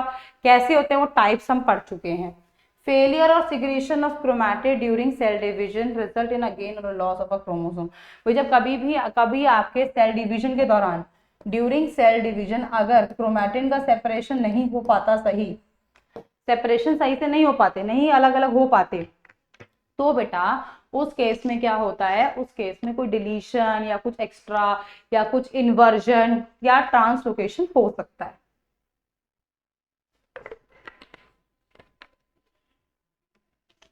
हाँ ठीक है, तो बेटा ऐसा चेंज यहाँ पे हो सकता है। इसको हम बोलते हैं aneuploidy. These types of the chromosomal disorder है Down syndrome, Klinefelter syndrome and Turner syndrome. ये 3 सिंड्रोम है जो कि क्रोमोसोमल डिसऑर्डर में आते हैं।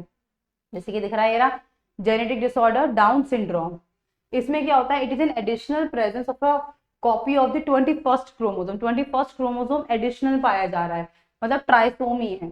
21st क्रोमोसोम जो है मान लीजिए उसमें ए और ए 3 पाए जा रहे हैं, इसको हम कह रहे हैं trisomy of the chromosome.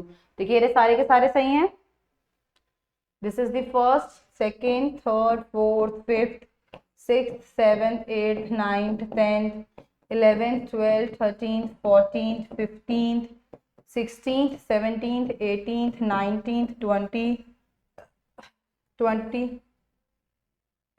18, 19, this is 20 and this is the 21। तो देख लो 3 मिल रहे हैं यहाँ पर हमें। यहाँ पर the affective individual is short stature, मतलब छोटा रह जाता है। देखो दिख रहा है, देखो ये बच्चा दिख रहा है आपको, देखो छोटी हाइट रह जाती है।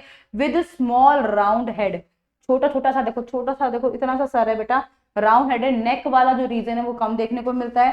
फॉरग्यू टॉन्ग्स होते हैं, जो आपके हाथ होते हैं जो छोटे रहते हैं, देखो दिख रहा है, many loops of the fingers में आपको दिख रहे हैं। पार्शली ओपन माउथ, मुंह जो है हमेशा खुला रहता है, बंद नहीं होता। पाल्म इज ब्रॉड, ये जो पाल्म है ये चौड़ा होता है और उंगलियां छोटी छोटी हो जाती हैं। विथ कैरेक्टरिस्टिक्स पाल्म क्रीज, और यहाँ पे जो है ना सही पाल्म में जो राइन्स है इसमें ना क्रैक्स तो दिखने लग जाते हैं काफी ज्यादा। फिजिकल और साइकोमोटर मेंटल डेवलपमेंट कम होता है, ऐसे इंडिविजुअल की मेंटल डेवलपमेंट कम है। ब्रॉड फ्लैट फेस है, बिग एंड रिंकल टंग है, कॉन्जेंटियल हार्ट डिजीज हो गई। देखो बेटा इसे कॉन्जेंटियल मतलब लंबे समय जो बर्थ से होती है। फ्लैट बैक ऑफ हेड है, हेड का जो पीछे का एरिया सर्कल है इसकी जगह क्या है, ये फ्लैट है, सीधा है। इस तरह की डिजीजेस आपको देखने को मिलती है डाउन सिंड्रोम में। फिर है क्लैनिफेटर सिंड्रोम, ये कॉज होता है due to the presence of an extra copy of the X chromosome in karyotype, मतलब 47। 46 की जगह 47 क्रोमोसोम होते हैं, मतलब XXY, जिसे ट्रांसजेंडर स्टेज भी बोलते हैं। Such an individual has overall masculine development, क्यों, क्योंकि बेटा XY प्रेजेंट है। बट हाउएवर फेमाइन डेवलपमेंट भी होगा क्योंकि X और X भी तो प्रेजेंट है, बेटा XY भी XX भी प्रेजेंट है, दोनों होता है। और ऐसे इंडिविजुअल स्टेराइल होते हैं, जैसे आपको दिख रहा होगा ये individual tall stature with feminines character, male character है, पर देखो ब्रेस्ट डेवलपमेंट हो रही है, यहाँ पे फॉर्मेशन ऑफ निपल्स हो रहे हैं, जो बॉडी की शेप है वो कुछ फीमेल जैसी आ रही है, इसीलिए हम इसे कहते हैं कि ये डिजीज होती है क्लिनफ्लेटर सिंड्रोम। फिर है आपका टर्नर सिंड्रोम, बेटा इसमें डिलीशन होता है। It is cause due to the absence of an X chromosome, इसमें एक्स क्रोमोसोम्स की कमी होती है, एक्स क्रोमोसोम कम होता है, मतलब 45 है, XO केस होता है। सच फीमेल आर स्टेराइल, भाई तो XX होंगे तभी तो फीमेल क्रोमोसोम कंप्लीट होगा। XO है, स्टेराइल होती है, मेल्स में नहीं होगी क्योंकि मेल्स में तो एक्स क्रोमोसोम एक ही होता है। एज ओवरीज एंड रुमिनेंट बहुत छोटी होती है, beside other features like lack of the secondary sexual character, female में जो है वो नहीं देखने को मिलते हैं। तो ये आपको ध्यान रखना है। क्लिनफिल्टर सिंड्रोम में एक्स क्रोमोसोम जो है वो बढ़ जाता है और टर्नर सिंड्रोम में एक्स क्रोमोसोम कम होता है। वहीं डाउन सिंड्रोम में 21 जो है उसमें 3 होते हैं, इसके हम ट्राइसोमी ऑफ 21 क्रोमोसोम्स भी कहते हैं। ठीक है बच्चों, तो यहाँ पर अब हमारा फाइनली ये चैप्टर फिनिश हुआ है। लॉन्ग चैप्टर है, समझ सकते हैं, पर बेटा इसको अच्छे से करना जरूरी है क्योंकि जितने अच्छे से ये होगा जेनेटिक्स की उतना अच्छा बेस बनेगा। बेटा बेस बनाना जरूरी है जेनेटिक्स का, इसीलिए टाइम ज्यादा लगता है इस चैप्टर में और लिया भी हमने है। आई होप आपको क्लियर हुआ होगा है भी बच्चों। चलो तो जल्दी मिलेंगे आपको दूसरी वीडियो में, तब तक के लिए पढ़ते रहिए और जो मैंने क्वेश्चंस पूछे उनके आंसर्स कमेंट बॉक्स में लिखना मत भूलना। Bye bye, thank you.